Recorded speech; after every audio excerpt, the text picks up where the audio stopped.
Big Linqto update in this episode of Crypto News in a Flash. So, Wyoming has become the first state to launch its own stablecoin, and Bullish launched their own IPO for their company, with a portion of their proceeds being settled in RLUSD on the XRPL.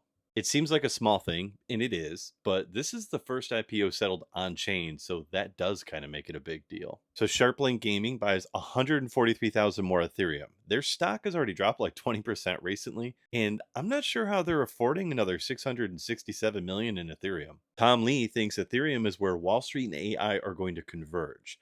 I'm assuming that he is referring to like AI integrations with Ethereum smart contracts, which is an area of progress that I am not entirely too familiar. So maybe he's right. Robinhood officially and finally listed Sui. Google is diving deeper into the Bitcoin mining trend, increasing their stake into a Bitcoin mining company called TerraWolf, with Google officially now being the largest shareholder. And the whole Linqto case. Linqto posted an update saying what customers need to know.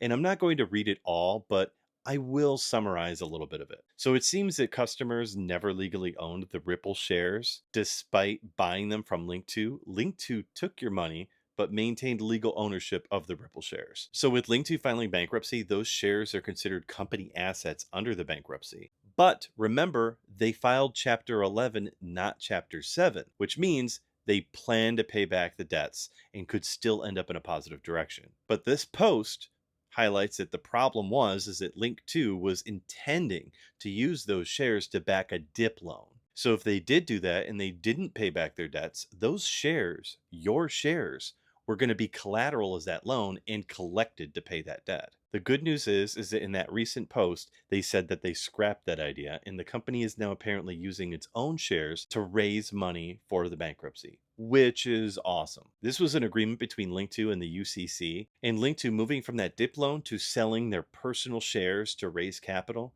This, in my opinion, shows that the company is actually taking efforts in the benefit of the investor. So this is good news and a good reason to stay positive for now. Wealth, love, and authenticity to you all.